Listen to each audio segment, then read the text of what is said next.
അപ്പോ അത്രത്തോളായി അല്ലേ? ഇറങ്ങിപ്പോകാൻ അച്ഛൻ തന്നെ പറഞ്ഞു. ആ ഒരു സന്തോഷമുണ്ട്. സ്വന്തം തീരുമാനത്തിൽ ഇറങ്ങിയതല്ലെന്ന് പറയാലോ. സത്യം അതല്ലെങ്കിലും. വരേ, ആ പെട്ടിയും എടുത്തോളൂ. ഇവിടെ ആർക്കും വേണ്ടാത്ത രണ്ട് അനാഥ ആത്മാക്കളുടെ കൂടെ കഴിയാം. വാകുട്ടി, അകത്ത് ഒരുപാട് മുറികളുണ്ട്. ഇനി അടുക്കളയുടെയും കലവറയുടെയും താക്കോല് ഞാൻ അങ്ങ് തരും. എന്നിട്ട് താനങ്ങടാ കാശിക്കോ? അത് മനസ്സിൽ വെച്ചോളൂ. ഇനിയുള്ള കാലം ബാനുവിന്റെ കൈകൊണ്ട് വല്ലതും വെച്ചുണ്ടാക്കി കഴിച്ചിട്ട് ഞാനൊന്ന് സുഖമായിട്ട് കഴിയാൻ പോവാ. അപ്പോ ഇയാളിവിടെ അടുക്കളപ്പണിക്ക് വന്നതെന്നാ തന്റെ വിചാരം? മംഗലശ്ശേരിക്ക് അപ്പുറത്ത് വിശാലമായൊരു ലോകം ഭാനുവിനെ കാത്തിരിപ്പുണ്ട്. യാത്ര തുടങ്ങാനാ ഭാനു ഇങ്ങോട്ട് വന്നത്. ചെല്ലു, ഇയാളിങ്ങനെ പല വിഡ്ഢിത്തരങ്ങളും പറയും. വാര്യരെ അങ്ങനെ പൊട്ടനാക്കല്ലേ. ഇത്തിരി ബുദ്ധിയൊക്കെ എനിക്കുണ്ട്. ഞാനേ കുറച്ചോണം കൂടുതലുണ്ടതാ. ഡിങ്ക ഡിങ്ക. കൂടുതൽ ഉണ്ണുന്നതാണ് ബുദ്ധിയുടെ മാനദണ്ഡം എന്ന് വെച്ചാ തനിക്ക് കുറച്ചൊന്നും അല്ല, കൂടുതൽ എന്നാ ബുദ്ധി. ഡിങ്കി ഡിങ്ക.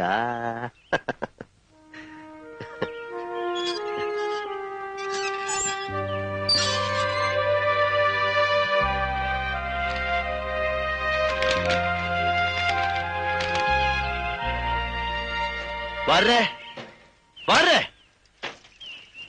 എന്താ? ടെലിഗ്രാം ഡൽഹിന്ന് CS-ന്റെ ഉടനെ പുറപ്പെടണമെന്ന്. എന്താ? ആരുടെ കമ്പി? ഡൽഹിയിലെ ഭാനുവിന്റെ ഡാൻസ് പ്രോഗ്രാം 16-ാം തീയതി എന്ന് പറയുമ്പോ ഇന്നെത്തിയില്ലേ? ഇന്ന് 10-ആയി. നാളെ തന്നെ പുറപ്പെടണ്ടേ? താനിപ്പൊ തന്നെ വിട്ടോളൂ. ആ. തൃശ്ശൂരോ ഷൊർണൂരോ എവിടെ വേണേലും പോയി 2 ടിക്കറ്റ് ശരിയാക്ക. ആ. തന്റെ കൂടെ ഇവളെ വിട്ടാലത് ശരിയാവോടോ? വടക്കാഞ്ചേരിക്ക് അപ്പുറത്ത് ലോകം കണ്ടില്ലാത്ത കക്ഷിയാ. 2 ടിക്കറ്റോ? അപ്പോ നീലം വരുന്നില്ലെന്നോ? ഞാനോ? ഞാൻ എന്തിനാ ഈ വടിയൊക്കെ കുത്തിപ്പിടിച്ച്? അത് ബോറാ. എന്നാ പിന്നെ ആരും പോകുന്നു കരുതണ്ട. പിന്നല്ലാതെ. വാശി പിടിക്കല്ലേ, അതിന്റെ ആവശ്യമില്ല. അതാ ഞാൻ. ആവശ്യമുണ്ട്. എവിടെയാച്ചാലും മുൻനിരയിലിരിക്കണം. എങ്കിലും ഞാൻ ചിലങ്ക കിട്ടു. എന്നാ ശരി, ഇനി അതുകൊണ്ടൊരു കുറവ് വരണ്ട. താനും എളുപ്പം ഇറങ്ങി വരേ. ഞാൻ റെഡിയല്ലേ?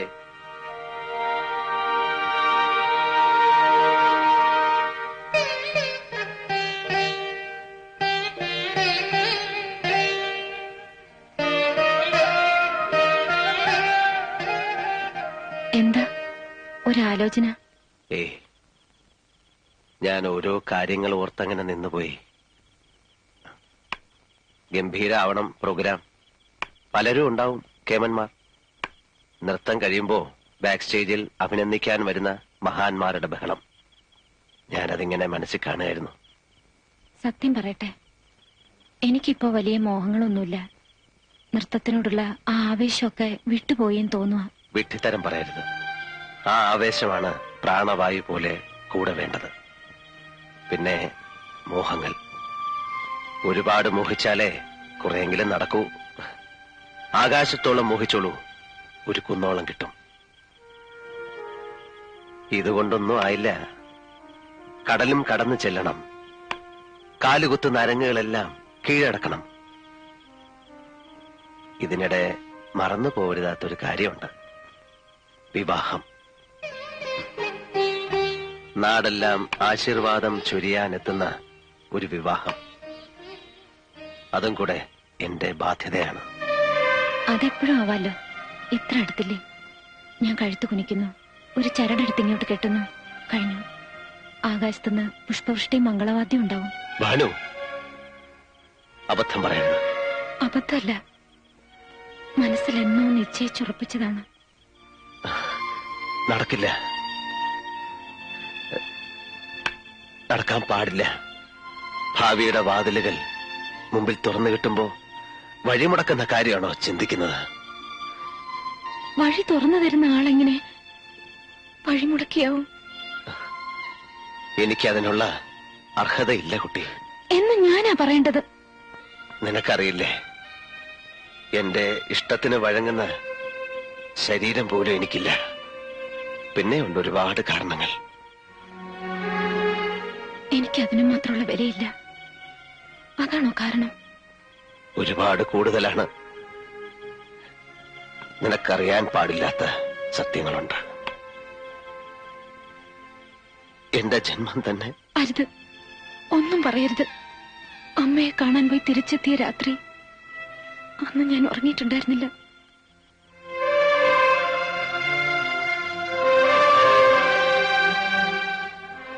വേണ്ട, ആ വിഷയം അവസാനിപ്പിക്കാം.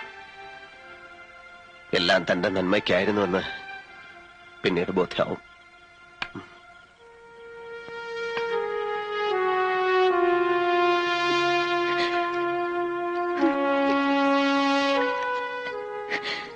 കുട്ടിയുടെ നന്മയെ കരുതിയാവും. ആ നന്മ എനിക്ക് വേണ്ട.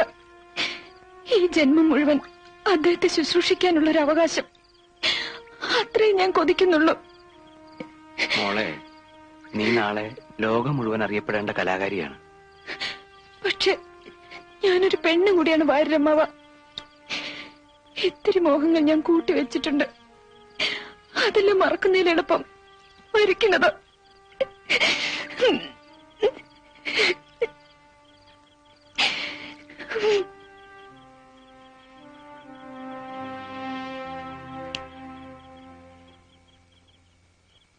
ഉറങ്ങിയില്ലേ? ഇല്ല.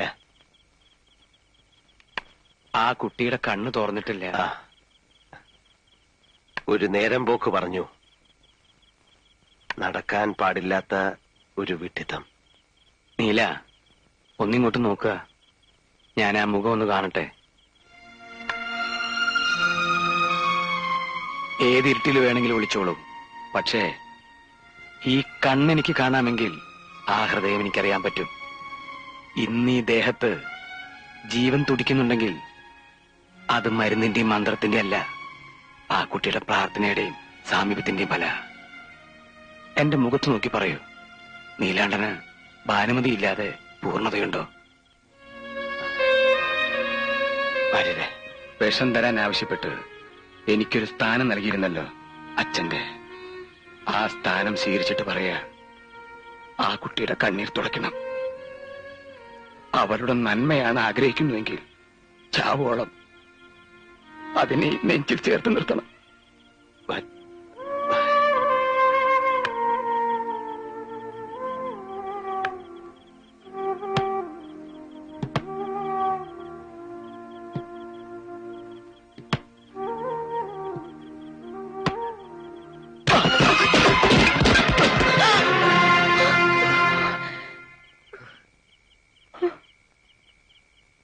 മനസ്സിടറി. അതാ കാല്.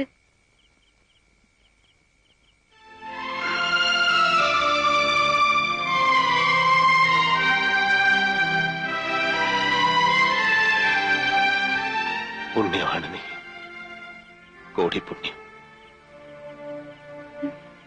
മുറിവിൽ തേൻ പുരട്ടുന്ന നിന്റെ സാന്നിധ്യം വേണ്ടെന്ന് വയ്ക്കാൻ തോന്നിയത് നിന്നോടുള്ള ഇഷ്ടക്കൂടുതലുണ്ട്.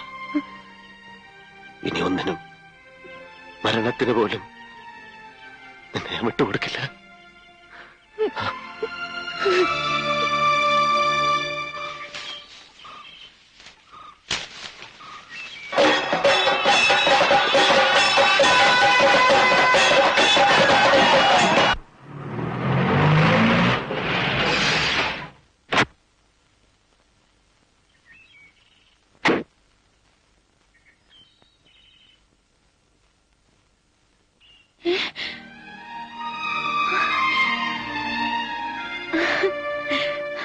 മോളെ. ബാനുജി, ഇന്ന് രാവിലെ എന്റെ കല്യാണമായിരുന്നു. ഞാൻ ഒരുപാട് പറഞ്ഞു നോക്കി അച്ഛനോട്. ചേച്ചി വന്നൊന്ന് കാണാൻ കൂടെ സമ്മതിച്ചില്ല. ചേച്ചി ആഗ്രഹിച്ച അച്യുതേട്ടൻ എന്തൊരു വെട്ടിയാ. മൂപ്പർക്ക് എന്തുകൊണ്ടും ചേരുക ഞാനാന്ന് ഓർക്കണ്ടായിരുന്നു. മോളെ, അച്ഛന് സമാധാനായി. ഇനിയൊരു കുടിയൊഴിപ്പിക്കൽ ഉണ്ടാവില്ലല്ലോ. പോരെങ്കിൽ ഇപ്പോ മരുവിന്റെ വീടും സ്വത്തും നോക്കി നടത്തുന്ന എന്റെ അന്തസ്സും.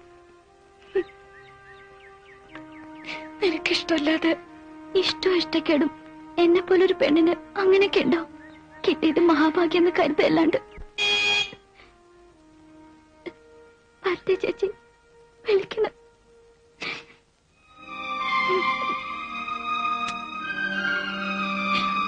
മോളെ,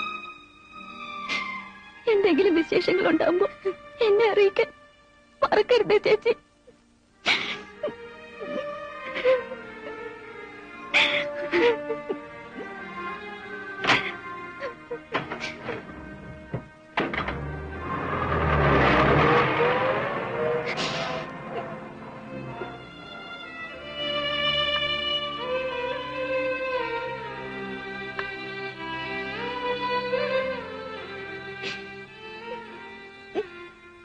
അവൾക്ക് നല്ലത് വരാൻ പ്രാർത്ഥിക്കൂ. എന്റെ അനിയത്തി. അരുത്, കരയരുത്. ചെല്ലു, ഒരുക്കങ്ങളെല്ലാം തീർക്കണ്ടേ? മനസ്സിലിനി ഇന്നത്തെ യാത്ര മാത്രം, അതേ പാടുള്ളൂ. എനിക്ക് അച്ഛനെ ചെന്നൊന്ന് കാണണം. ശാപം ഏൽക്കാതിരിക്കാൻ ആ കാലിൽ തൊട്ടൊന്ന് നമസ്കരിക്കണം. കാണുന്നതേ ചതുർത്ഥിയായിരിക്കും എന്നറിയാം. എന്നാ വേഗം വേണം, സമയമില്ല. എനിക്കിത്തിരി ധൃതി കൂടുതലുണ്ടല്ലേ, ഒരു എക്സൈറ്റ്മെന്റ്. ചെല്ലേ.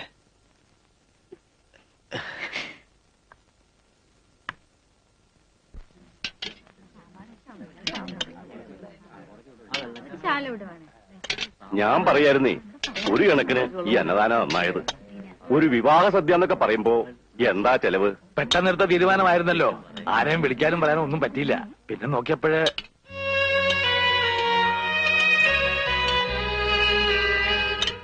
എനിക്ക് എന്റെ അനിയത്തിയുടെ കല്യാണം കാണാൻ പറ്റിയില്ല. അതിന്റെ പേര് കിട്ടുന്ന ഒരു പിടി ചോറ് അത് ഞാൻ തിന്നോട്ടെ അച്ഛ. അച്ഛന് വെറുപ്പാണെന്നറിയാം. യാത്ര പറയാനും അനുഗ്രഹം വാങ്ങാനുമാണ് ഞാൻ വന്നത്. ഞാനിന്ന് പോവാണ്. അച്ഛൻ മറന്നു കഴിഞ്ഞ ആ പഴയ സ്വപ്നം ശപിക്കരുത് അച്ഛ. അച്ഛന്റെ ഭാനു തെറ്റൊന്നും ചെയ്തിട്ടില്ല. അച്ഛനൊന്നും മറന്നതല്ല മോളെ. വിധി അച്ഛനെ മോളെ ഒക്കെ മാറ്റിയതാ. ശപിക്കാൻ അച്ഛന് കഴിയുമെന്ന് തോന്നുന്നുണ്ടോ കുട്ടിക്ക്?